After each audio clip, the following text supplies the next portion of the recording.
I am who I say I am, and you are who you say you are, and sometimes we are wrong about who we think other people are. That's okay. Don't assume. You can always just ask, which pronouns do you use?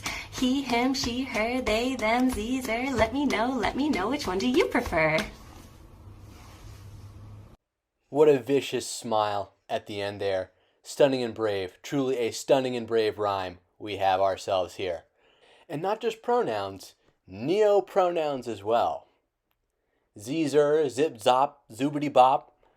This woman's on board, because that is right around the corner. Because once the trans issue is justified and normalized, you can justify anything. The idea that a man can be trapped in a woman's body or a woman can be trapped in a man's body is really a Trojan horse for this sort of deconstruction. And this growing number of people, like this woman, will eventually agitate to bend the social rules, bend the rules of how normal people, normal average people interact with one another, so that you can't assume, and that every single conversation begins with asking the other person their pronouns, as though anyone potentially could be one of these people. And what this phenomenon is these are useful idiots who the power structure is working through to prime you for a world where perhaps as many as 1 in 3 people identify and act this way. And that is also why classrooms are suddenly a battleground these days, because this is where it starts. Public education. Basically, everyone in this country has to go through it. More and more children are being homeschooled, which is a very good thing. But you get what I mean. Control over the public school system offers these people a very wide access to the general public. And don't get me wrong, the actual number of total trans people, of actual transgender individuals who go through with the whole surgery, could still be very small. But what's important here is the fact that there is now this class of bandwagoners, of people like this woman who made this rhyme, who are attempting to utterly rewrite, utterly overcode the way we have traditionally understood men and women's roles, how men and women relate to one another, that the very categories of male and female themselves. These people want to destroy that. They want to do away with that. They sincerely believe that if they can browbeat enough people into repeating this nonsense with them, that these categories will eventually decompose and go away, and then like 90+% of people will identify as neither male nor female, but something along a spectrum. That's really what they believe, that all of humanity will be essentially trans or non-binary, just like them, and the only reason you are a cisgender heterosexual identifying individual is because you've been brainwashed into it by the patriarchy. It looks like he's having a nice feast. She, her. Go ahead. Yeah, it's okay. It's all good. But it was not all good. Hi. I use she, her pronouns. I'm not sir. Yeah, like it's like a knife in the heart. I did specifically ask ahead of time not to be called sir. Yeah, I'm just going to go. Okay. The Sweetwater starts at... Yes, okay. Sir? I'm so sorry. I apologize. It's just always like a knife. It always hurts every single time. I was wondering if there's a manager I could talk to about something that happened. Yeah, I was called sir. Oh, okay. It just really sucks every time it happens. Sorry about that. I don't need to be called ma'am. I just need to not be called sir, you know? Thank you. Did you call me sir? I just want to tell you that the person who gave me this called me sir. What? Called me sir. Oh. It's just like, it kind of just hurts a lot to get called sir. Oh, sorry about that. Okay. Very good. Thank you so much. No, oh, yeah. Thank you. I'm not a sir. Nothing like a good misgendering. It is a knife in the gut when I get called sir. I feel like I need to tell him. I need to tell him that hurt. It hurts more when it's not intentional because it means like this is sir to him. I know you didn't mean it, but I'm not a sir. I'm so sorry. It's okay. I know you didn't mean it. It's just, it hurts. I know when people clock me, it's fine, but like it does kind of hurt. Thank you. I'm not sir. Oh, sorry. Not sir. Not sir. The guy who dropped the food off, he called me sir twice in a row. Okay. I'll let him know that and GM as well. Thank you. I appreciate that. Like a knife in the heart, like a knife in the gut when I get misgendered. It hurts when people clock me. This is also why there's such a backlash. People will be like, oh, this is such a small group of people. How does this affect you personally? What does this have to do with you? Imagine just being one of the waiters at this restaurant, and it looks like this person is in a large metropolitan area, perhaps New York City, and you're just like a recent Hispanic immigrant. You know, your English is your second language, and you're working hard every week just to pay your rent in this expensive city. And this person, this individual who is obviously a man, comes up to you, and you're just trying to do your job, and you go, here you are, sir. And they're like, excuse me, excuse me, excuse me, excuse me, it's ma'am. It's ma'am. It is ma'am. Do you understand what an imposition that is? To force other people to entertain your fantasy? What if I object to that? What if I think the way you identify doesn't correspond to what you actually are? What if I think your jaw is more chiseled than mine? How about that? And you see the little petulant threat to walk out. If this establishment doesn't recognize my gender identity and isn't accommodating to my sexual hang-ups, then I will leave. I will take my money elsewhere. The backlash is because there are a ton of people who will just try to browbeat and cajole you into agreeing to this stuff, into playing along with it. And you hear with a lot of these people, they just go, oh, I'm so sorry, I'm so sorry. There is even a, can I talk to your manager moment. How long before this escalates into getting these people fired from their jobs? Like, these people have so little. It's really just the domineering and frankly despicable and evil way that people like this go around doing and saying these things that has turned so many millions of Americans off from this. If there are any left-wingers or progressives who've made it this far into this video, I just want you to know that this type of behavior is why people hate you. Well, right. But so we need to be really clear here. The cult is white America. The cult is whiteness. And so you have like white people on liberals, the left, whatever, like breaking out of the cult of whiteness, pretending that like the cult doesn't exist anymore and the cult isn't wielding tons and tons of power, and that because they broke out of the cult, everyone else should break out of the cult. That's not how cults work. And so the belief that Trump is the cult is wrong. The cult is white America, right? Trump is a representation of that culture. And so we have been indoctrinated. That this is why we're trying to change our education system, and it's also why we can't, because to fight against indoctrination is to fight the indoctrinated, right? To break out of a cult is to fight the cult members, and the cult is whiteness. That's the cult. That's the indoctrination. That is the stylized information from the outside that can never be trusted. The reality of the racial hierarchy in this country. That is the cult. And so Trumpism are people that want to stay in the cult.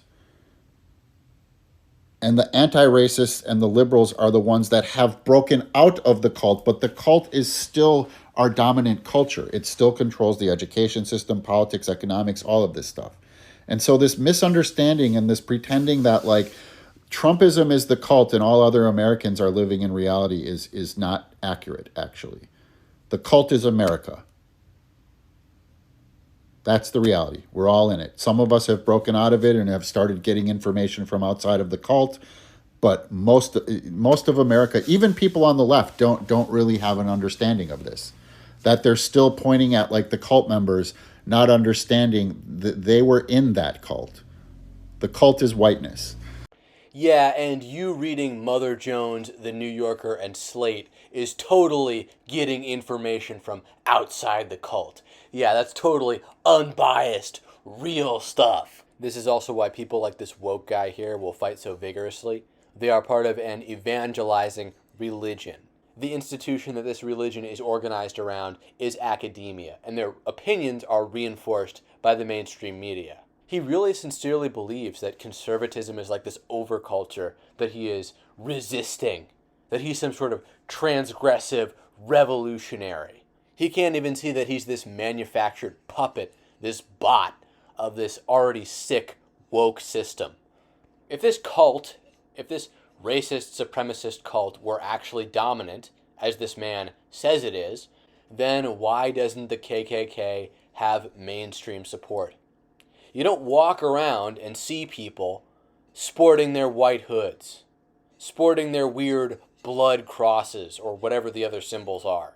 You just don't see that. Even among the most supposedly reactionary and backwards segments of society, you just don't see that sort of support. You don't see that sort of behavior. But if you flip on CNN, if you go on MSNBC, if you go on ABC, if you turn on NPR, you will hear opinions just like this man's. It's almost as though this guy isn't speaking out against anything. He isn't opposing anything real. This is all performative.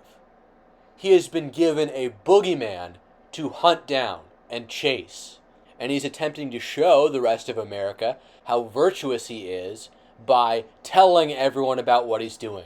By telling everyone he is a good person who stands up to the system, the racist supremacist system. This is how the power structure gives people the idea that they're important and also gives them this sense of unearned moral superiority and virtue. Because if you ask your average American academic, the professoriate of this country, they would agree with him. They would be basically in lockstep. This man is a clown who isn't opposing anything.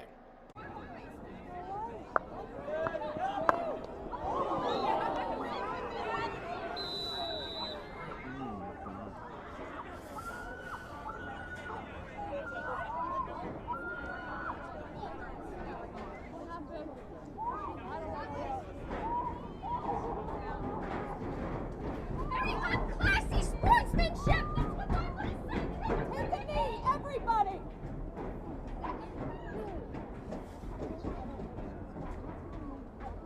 Now, if you were wondering what that video was, apparently at an all-girls high school hockey game in Swampscott, Massachusetts, a man who identifies as a female joined the team and hit a girl in the face, reportedly knocking her teeth out. You can hear her shrieking in pain during this video.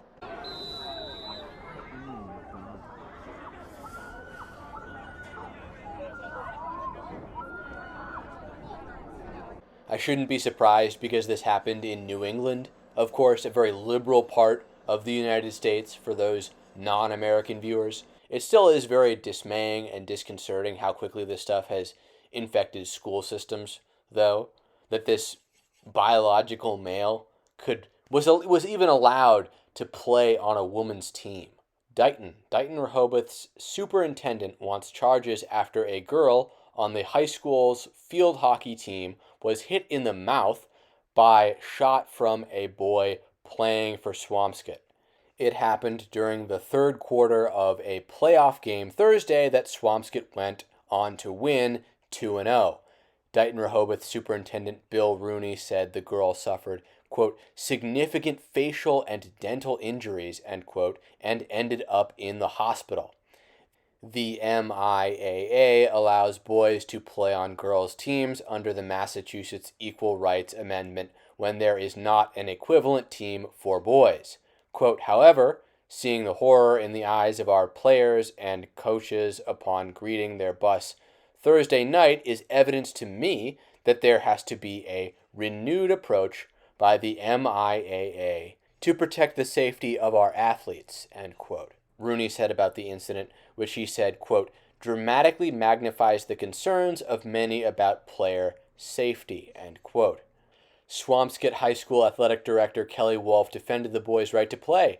Quote, we are sorry to see any player get hurt and wish the Dighton Rehoboth player a speedy recovery, end quote, Wolf said, according to WPRI-TV. Quote, the Swampscott player who took the shot is a 4-year varsity player and co-captain who, per MIAA rules, has the exact same right to participate as any player on any team, end quote. The MIAA also issued a statement defending the rule. Quote, we respect and understand the complexity and concerns that exist regarding student safety. However, student safety has not been a successful defense to excluding students of one gender from participating on teams of the opposite gender, end quote, the organization said via WPRI. I have a younger cousin who's already a sporty girl, who's going down this path at her young age and is interested in playing sports like these. And if a biological male were to knock the teeth out of her skull when she reaches high school, I'm just supposed to sit there and take it, according to the Swampscott High's athletic director and the Massachusetts Interscholastic Athletic Association. I'm just supposed to sit back and allow this to happen. Again, if you're a progressive, you're a leftist, and you've somehow made it this far into this video, this is why people hate you. This is why people don't like you. Because this is happening at a local level. Let's go!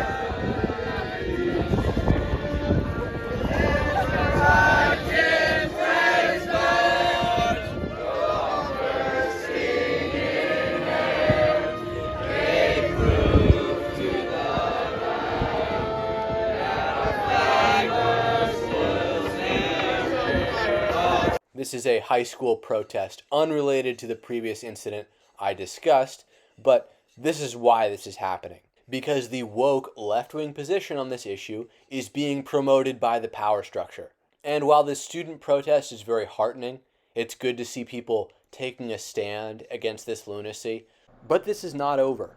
Anyway, that's it for this video, and Red Channels will catch you in the next one.